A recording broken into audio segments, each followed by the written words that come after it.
Parfois, juste avant que quelque chose de grand n'arrive dans ta vie, quelqu'un disparaît, une amitié se refroidit, une relation se brise, une voix qui te rassurait devient soudainement silencieuse, et tu te demandes « Pourquoi maintenant ?» Et si ce n'était pas une perte, mais un repositionnement divin, beaucoup prient pour la bénédiction, mais peu comprennent que Dieu doit d'abord faire de la place. Il y a des personnes qui ne peuvent pas entrer dans la saison que Dieu prépare pour toi. Reste attentif, parce que les 3 personnes que Dieu éloigne avant ta bénédiction pourraient te surprendre, et peut-être que tu es en train de vivre cela sans même le réaliser. Frères et sœurs bien-aimés, je m'adresse à vous ce jour avec un cœur rempli de compassion et de sincérité. Combien d'entre vous se sont posé cette question troublante? Pourquoi ma bénédiction tarde-t-elle? Pourquoi les promesses de Dieu semblent-elles si lointaines, même si je prie avec ferveur, même si je crois avec toute mon âme? Cette question, je l'ai entendue murmurer dans les cœurs anxieux, prononcée par des lèvres tremblantes, portée par des âmes qui aspirent désespérément à connaître la faveur du Seigneur. Il y a quelque chose de profondément humain dans cette quête spirituelle. Nous voulons avancer, grandir, recevoir ce que Dieu a promis à ses enfants. Nous nous levons le matin avec l'espoir que ce jour apportera le changement que nous attendons depuis si longtemps. Nous prions avec ferveur, nous jeûnons, nous lisons les Écritures avec dévouement. Nous nous efforçons de vivre dans la justice et la droiture. Et pourtant, le silence semble persister. La bénédiction tarde. C'est comme si nous frappions à une porte fermée, en nous demandant si quelqu'un écoute de l'autre côté. Permettez-moi de vous dire quelque chose qui changera peut-être votre perspective radicalement et pour toujours. Ce n'est pas toujours que Dieu retarde sa bénédiction parce qu'il doute de vous ou de votre valeur spirituelle. Non, ce n'est jamais une question d'insuffisance de votre part ou de vos efforts. Quelquefois, le Seigneur, dans sa sagesse infinie et son amour insondable, doit d'abord ôter de votre vie certaines personnes, certaines influences qui, bien que vous semblent inoffensives ou même précieuses à vos yeux, constituent un obstacle majeur à votre destinée spirituelle véritable. L'apôtre Paul écrivait avec clarté prophétique dans sa lettre aux Corinthiens « Soyez vigilants, demeurez fermes dans la foi, ayez du courage, fortifiez-vous ». Ces paroles divines nous rappellent que la vigilance spirituelle n'est pas optionnelle ou facultative. Elle est impérative pour ceux qui désirent grandir authentiquement en Dieu. Nous devons discerner, avec une acuité divine que seul l'Esprit Saint peut donner, quelles influences nous environnent et quelle emprise elles exercent sur notre marche quotidienne avec le Seigneur. Charles Spurgeon, ce grand prédicateur que nous admirons tant pour sa profondeur et son authenticité remarquable, a dit quelque chose qui résonne profondément dans mon cœur. La compagnie que nous tenons détermine la personne que nous devenons. Pensez à cela un moment. Vraiment, profondément, réfléchissez. La compagnie que vous tenez. Les personnes avec lesquelles vous passez vos heures précieuses, vos moments d'intimité et de partage, ceux avec qui vous partagez vos rêves les plus secrets et vos craintes les plus profondes, ils modèlent votre âme, ils influencent votre direction spirituelle, ils impactent votre capacité même à recevoir ce que Dieu a préparé pour vous. C'est une vérité que nous ne pouvons ignorer ou minimiser. L'influence est réelle, la contamination est réelle. Et la protection divine est aussi réelle et puissante. Et c'est là que réside la beauté mystérieuse et la sévérité bienveillante de la miséricorde divine. Dieu qui vous aime profondément, au-delà de toute compréhension humaine, qui connaît votre cœur mieux que vous ne vous connaissez vous-même, doit quelquefois intervenir avec sagesse pour vous protéger de vous-même. Il doit ôter ce qui enchaîne, ce qui corrompt, ce qui détourne silencieusement de la vérité absolue. Car la bénédiction divine ne descend pas dans un cœur encombré par des alliances contre nature, par des compagnies qui tirent vers le bas. Nous vivons dans un temps où les lignes entre le bien et le mal se brouillent dangereusement et progressivement. Les voix autour de nous crient de directions opposées et contradictoires, nous proposant des chemins qui semblent attrayants, sophistiqués et modernes, mais qui nous éloignent silencieusement de notre centre spirituel véritable. Comment distinguer? Comment savoir quelles personnes, quelles amitiés, quelles influences doivent être écartées pour que la bénédiction puisse couler librement dans votre vie et transformer votre destinée? Ces questions ne sont pas académiques ou théoriques. Elles touchent au cœur même de votre destinée spirituelle et temporelle. Elles concernent vos rêves profonds, votre famille bien-aimée, votre paix intérieure, votre relation authentique avec Dieu. Aujourd'hui, Je viens vous révéler une vérité que peu osent énoncer clairement dans ce monde où l'on préfère les paroles douces et accommodantes. Il y a 3 catégories précises de personnes que Dieu doit éloigner avant de vous accorder la bénédiction que votre cœur crie pour recevoir. Ces 3 catégories sont aussi précises que la parole du Seigneur, aussi certaines que la lumière qui repousse les ténèbres. Mais avant de progresser davantage dans cette révélation, je veux vous dire quelque chose de crucial et fondamental. La compréhension que vous êtes sur le point de recevoir ne vise pas à vous rendre dur, égoïste ou sans cœur envers ceux qui vous entourent. Non, jamais. La bénédiction divine s'accompagne toujours de miséricorde infinie et de sagesse profonde. Elle vise plutôt à vous libérer complètement, à vous clarifier votre vision spirituelle, à vous permettre de marcher avec discernement véritable dans ce monde complexe et trompeur. Et je vous encourage aussi vivement à explorer notre ressource précieuse, 21 jours pour restaurer votre intimité avec Dieu. Ce livre numérique a été conçu spécialement pour ceux qui, comme vous, aspirent à une relation plus profonde, plus authentique et plus satisfaisante avec le Seigneur.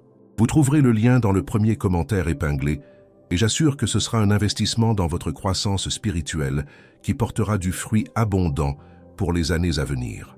Si vous sentez dans votre cœur cette soif ardente de discernement spirituel, cette famine profonde de sagesse pratique basée sur les vérités éternelles de Dieu, alors je vous invite humblement à vous abonner à cette chaîne. Vous découvrirez des messages qui transforment réellement votre vie, des enseignements qui libèrent l'âme, des révélations qui ouvrent les yeux de votre cœur à la réalité divine qui vous entoure. C'est une question que nous devons nous poser avec sincérité et humilité devant Dieu, pas avec jugement envers les autres, mais avec une clarté cristalline concernant notre propre marche spirituelle et nos propres alliances. Il y a une promesse dans les Écritures qui dit « Approchez-vous de Dieu, et Dieu s'approchera de vous ». Mais il y a aussi une condition souvent négligée. Nous devons d'abord nous purifier. Nous devons d'abord éloigner ce qui nous sépare de la présence divine. Maintenant, venez avec moi dans cette exploration extraordinaire des 3 personnes que Dieu doit éloigner avant de verser sa bénédiction dans votre vie. Préparez votre cœur, soyez honnête avec vous-même et permettez à la vérité divine de vous transformer de manière irréversible et puissante. Commençons par la première catégorie de personnes que Dieu doit éloigner avant de vous accorder sa bénédiction. Et je vous dis cela avec une conviction absolue et fondée sur la vérité éternelle. Ce que je vais vous révéler changera votre compréhension profonde de vos relations les plus proches. La première personne que Dieu éloigne est celle qui vole votre intimité avec lui. Écoutez bien ces paroles avec toute l'attention de votre âme, car elles sont absolument fondamentales pour votre croissance spirituelle. Il y a des personnes dans votre vie qui, intentionnellement ou non, consciemment ou inconsciemment, prennent la place qui appartient uniquement à Dieu dans votre cœur le plus profond. Ces individus deviennent des idoles spirituelles. Oui, vous avez bien entendu. Des idoles modernes, souvent déguisées en amis sincères, en conseillers sages ou en figures d'autorité respectée. Jésus était clair sur ce sujet. Il a dit « Nul ne peut servir 2 maîtres, car ou il haïra l'un et aimera l'autre, ou il s'attachera à l'un et méprisera l'autre. Vous ne pouvez servir Dieu et Mammon. » Ce passage biblical révèle une vérité universelle. Vous ne pouvez pas partager votre adoration, votre confiance absolue, votre dépendance spirituelle avec quiconque autre que Dieu. Ces personnes qui volent votre intimité divine prennent différentes formes. Il y a celui qui devient votre conseiller spirituel personnel, celui en qui vous avez plus confiance qu'en Dieu lui-même. Il y a celle qui devient votre source de validation, votre réflecteur d'amour, la personne dont l'approbation détermine votre valeur. Il y a ceux qui deviennent vos figures de salut temporelles, vers lesquelles vous courez avant de courir vers le Seigneur. Reconnaissez cette dynamique en vous avec sincérité et humilité. Avez-vous une personne dont l'absence vous fait sentir complètement perdu et sans direction? Dont l'approbation vous fait sentir digne d'amour et de valeur? Dont la désapprobation ou le silence vous plonge profondément dans le doute, l'anxiété et la dépression?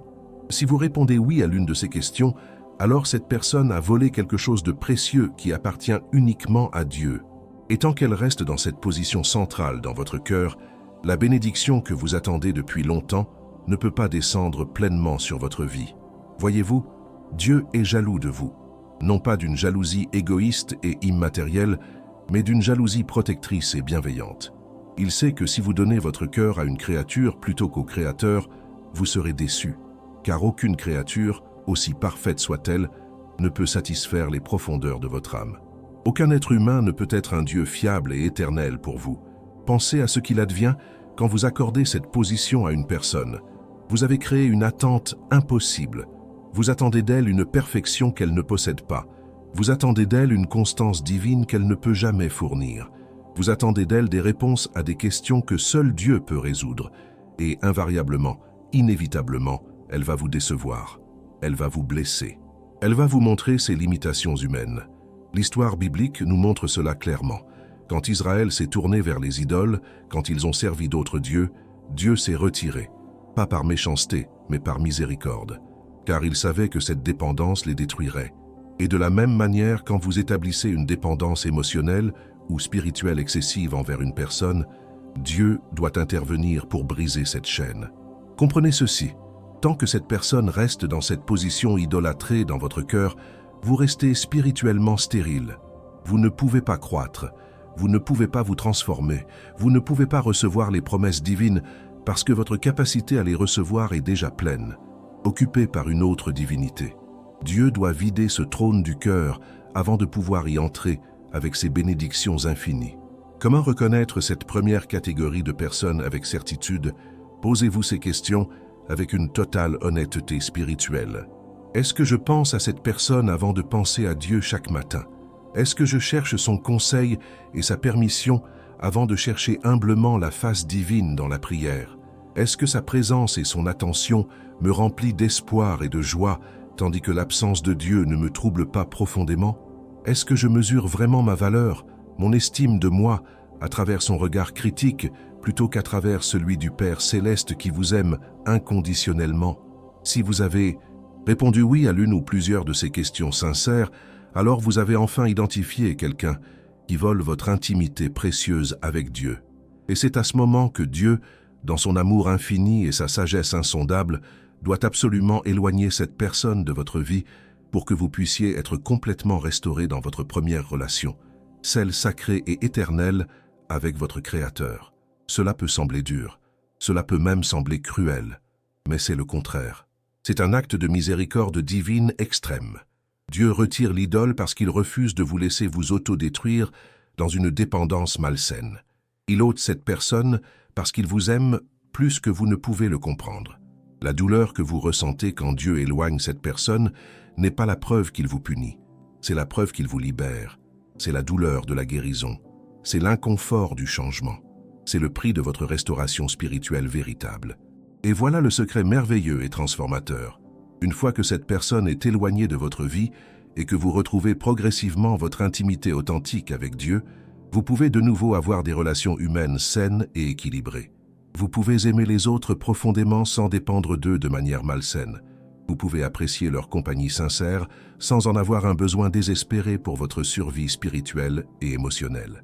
Vous pouvez leur permettre d'être humains, imparfaits, avec toutes leurs limitations naturelles, sans que leurs défaillances vous détruisent ou vous plongent dans l'abîme.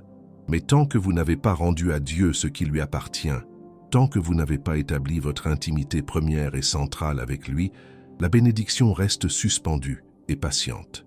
Elle attend. Elle est à la porte de votre cœur. Mais elle ne peut pas entrer pleinement dans un espace qui est occupé par une autre divinité du cœur. Comprendre cette première vérité est crucial et fondamental pour votre transformation. Et la pose la fondation solide pour tout ce qui suivra dans votre marche spirituelle. Elle vous donne une compréhension claire du pourquoi certains éloignements doivent se produire. Elle vous libère de culpabilité inutile.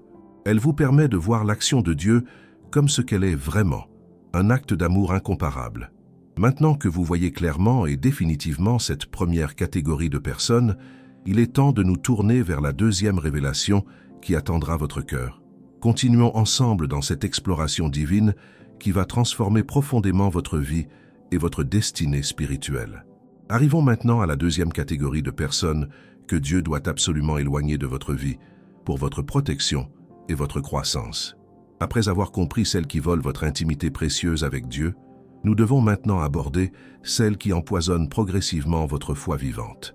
Et celle-ci, je vous le dis avec sincérité profonde, est peut-être encore plus subtile et dangereuse que la première.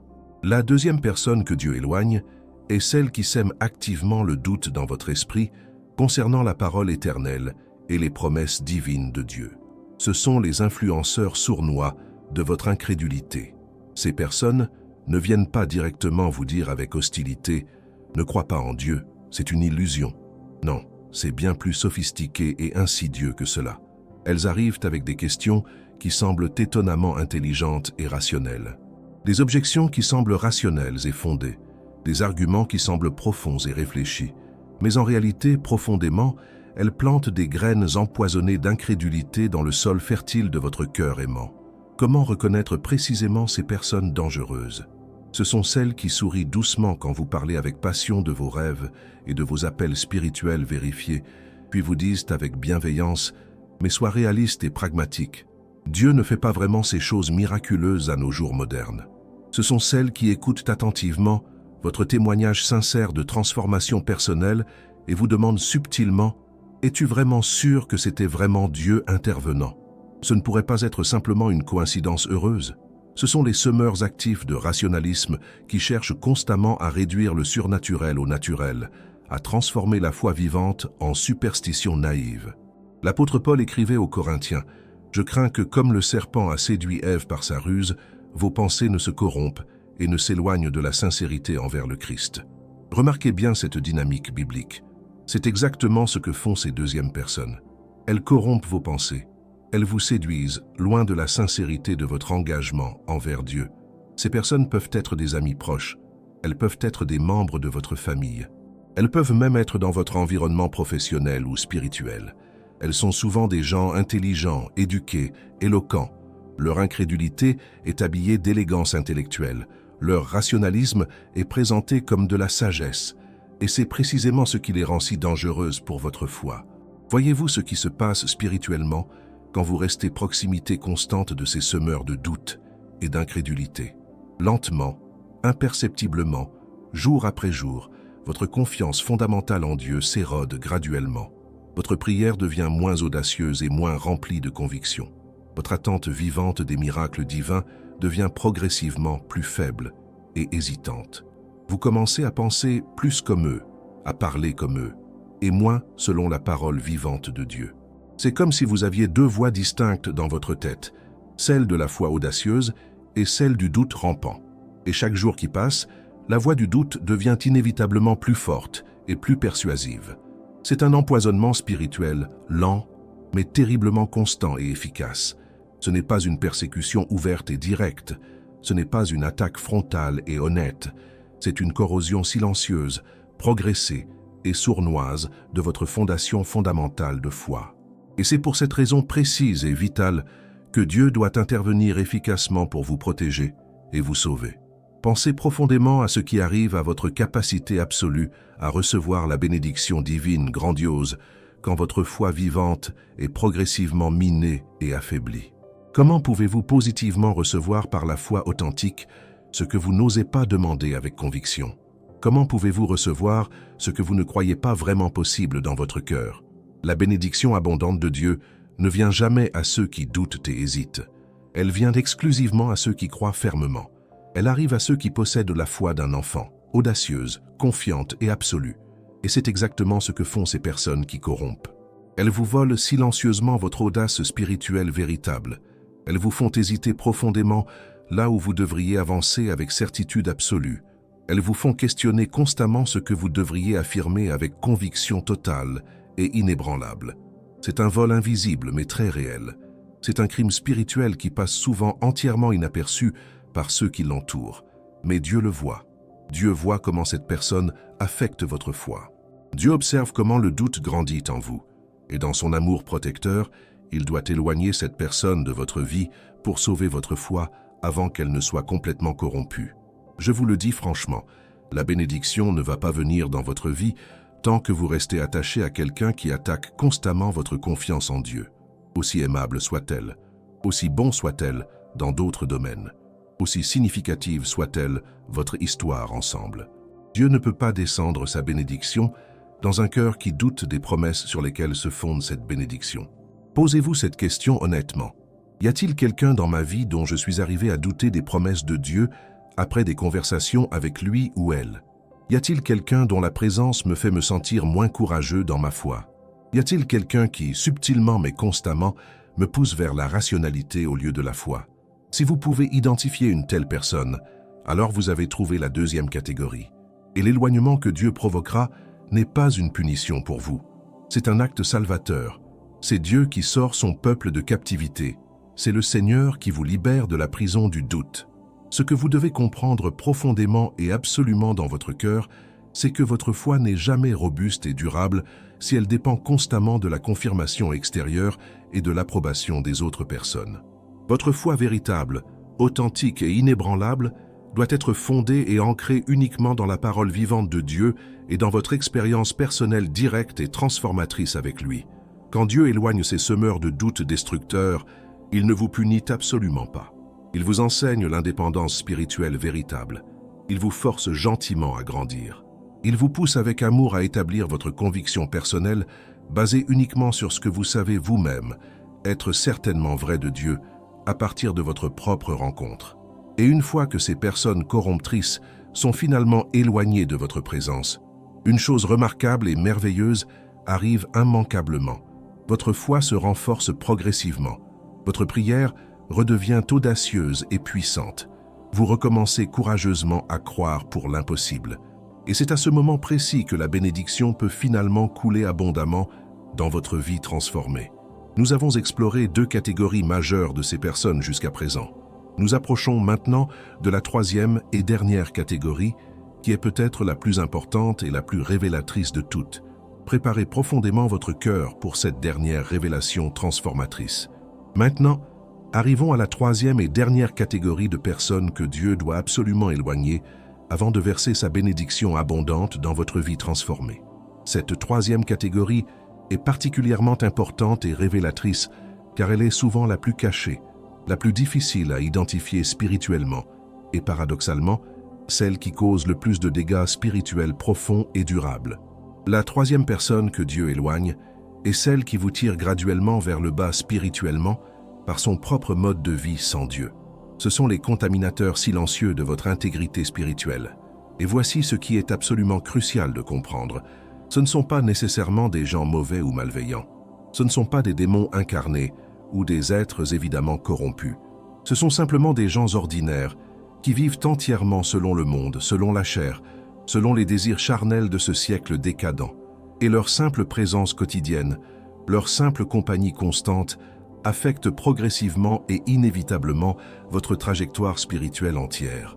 Jésus a dit clairement dans son évangile « Ne vous mettez pas sous un joug mal assorti avec les incroyants, car quel accord y a-t-il entre la justice et l'iniquité ?» Ce passage ne parle pas seulement de mariage, bien que ce soit inclus. Il parle de toute alliance intime avec ceux dont le cœur n'est pas orienté vers Dieu.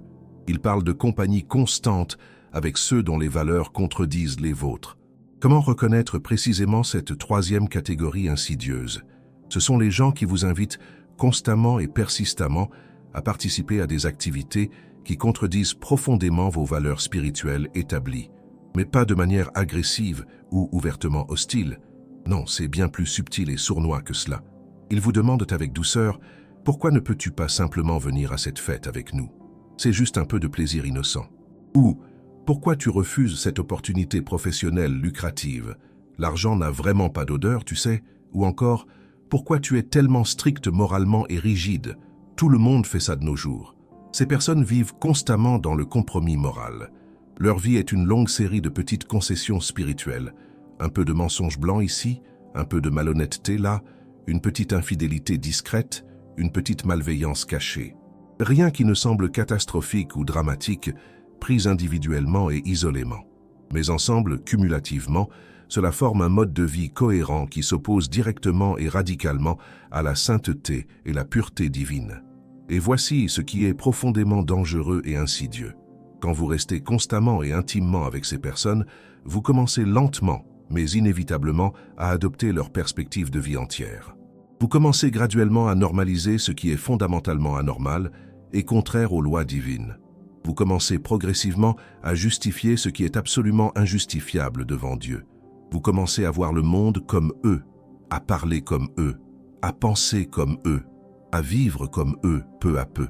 C'est un processus graduel et presque imperceptible qui se déploie lentement, mais il est puissant et profondément destructeur pour votre âme. Les Écritures nous avertissent: ne vous trompez pas, les mauvaises compagnies corrompent les bonnes mœurs. Réfléchissez à cette parole. Les mauvaises compagnies corrompent. Ce n'est pas une opinion, c'est une loi spirituelle. Quand vous passez du temps significatif avec ceux qui ne partagent pas vos valeurs divines, vous devenez inévitablement comme eux. Ce n'est pas une option, c'est une réalité. Et c'est précisément pour cette raison vitale que Dieu doit intervenir puissamment dans votre vie. Voyez-vous, Dieu a un plan divin, magnifique et très spécifique pour votre vie entière. Ce plan inclut une bénédiction abondante qui nécessite une certaine intégrité morale et spirituelle profonde de votre part. Vous ne pouvez simplement pas marcher constamment dans l'iniquité volontaire et recevoir simultanément la bénédiction complète et pleine de Dieu. Ce n'est pas comment fonctionnent les lois spirituelles immuables. Ce ne sont pas des suggestions optionnelles, ce sont des réalités absolues et éternelles. Quand vous êtes en compagnie constante de ceux qui vivent entièrement selon le monde, vous êtes graduellement, irrésistiblement attiré vers ce monde temporel qui passe.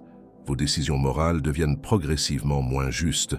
Votre moralité spirituelle s'affaiblit visiblement. Votre engagement sacré envers Dieu se relâche insidieusement. Et tous ces petits relâchements successifs, tous ces petits compromis quotidiens, constituent ensemble une muraille impénétrable entre vous et la bénédiction de Dieu qui attend votre réceptivité. Pensez à cela. Comment pouvez-vous prier pour la prospérité honnête quand vous êtes avec quelqu'un qui gagne sa vie malhonnêtement? Comment pouvez-vous prier pour une famille unie quand vous êtes constamment avec quelqu'un qui détruit les relations pour son propre plaisir? Comment pouvez-vous prier pour la paix intérieure quand vous êtes toujours entouré de celui dont la vie est un champ de bataille émotionnel? Il y a une dissonance cognitive puissante et destructrice qui se crée inévitablement. Vous vivez deux vies distinctes et contradictoires. Vous portez deux cœurs différents. Et cette dualité profonde vous paralyse complètement spirituellement, vous empêchant d'avancer. Vous ne pouvez pas avancer vers votre destinée. Vous ne pouvez pas recevoir la bénédiction qui vous attend. Vous restez complètement stagnant et prisonnier de cette contradiction. Et c'est l'amour infini et incomparable de Dieu qui doit intervenir puissamment pour vous extraire de cette situation spirituelle mortelle. Dieu vous aime infiniment trop pour vous laisser pourrir lentement et spirituellement dans cette compagnie toxique. Il vous aime profondément trop pour vous permettre de compromettre progressivement votre intégrité sacrée. Il vous aime d'une manière surhumaine pour vous laisser dans une compagnie destructrice qui vous fait perdre votre âme lentement et imperceptiblement. Quand Dieu éloigne cette personne, ce ne sont pas les circonstances qui la font partir. Ce n'est pas une coïncidence, c'est une intervention divine directe. Et même si cela fait mal, même si vous la pleurez, c'est un cadeau de la miséricorde divine. Parce que sans cet éloignement, vous auriez continué à descendre. Vous auriez continué à vous compromettre. Vous auriez finalement perdu ce qui était le plus précieux, votre intégrité spirituelle. Posez-vous honnêtement. Y a-t-il quelqu'un dans ma vie qui m'attire vers le compromis? Y a-t-il quelqu'un dont l'influence m'éloigne de mes valeurs divines? Y a-t-il quelqu'un qui me change progressivement, qui me rend moins pieux, moins honnête, moins droit? Si vous pouvez identifier une telle personne avec sincérité, alors vous avez finalement trouvé la troisième catégorie cruciale, et l'éloignement qui vient, bien que douloureux, ne sera jamais une tragédie réelle. Ce sera véritablement votre libération. Ce sera Dieu qui vous dit avec tendresse: « Je t'aime trop pour te laisser continuer comme cela. Je vais briser cette chaîne invisible. Je vais te libérer complètement. » Maintenant que vous comprenez entièrement les trois catégories de personnes que Dieu éloigne, nous arrivons finalement à la conclusion de ce message transformateur et révélateur. Cette conclusion contient des paroles finales et capitales qui vous changeront à jamais de manière profonde. Restez avec moi pour recevoir la révélation finale. Frères et sœurs bien-aimés, nous avons exploré ensemble les trois catégories de personnes que Dieu doit éloigner avant de verser sa bénédiction dans votre vie. Maintenant que vous avez cette compréhension profonde, je vous demande humblement de vous abonner à cette chaîne pour recevoir d'autres messages transformateurs qui libèrent votre âme. N'oubliez pas, explorez notre ressource précieuse, 21 jours pour restaurer votre intimité avec Dieu, dans le lien du premier commentaire épinglé. C'est une invitation à deepening votre relation avec le Seigneur. Commentez ci-dessous vos pensées. Partagez ce message avec ceux qui ont besoin de cette révélation et continuez à regarder les prochaines vidéos qui changeront votre perspective spirituelle. Que Dieu vous bénisse abondamment. Merci d'avoir écouté.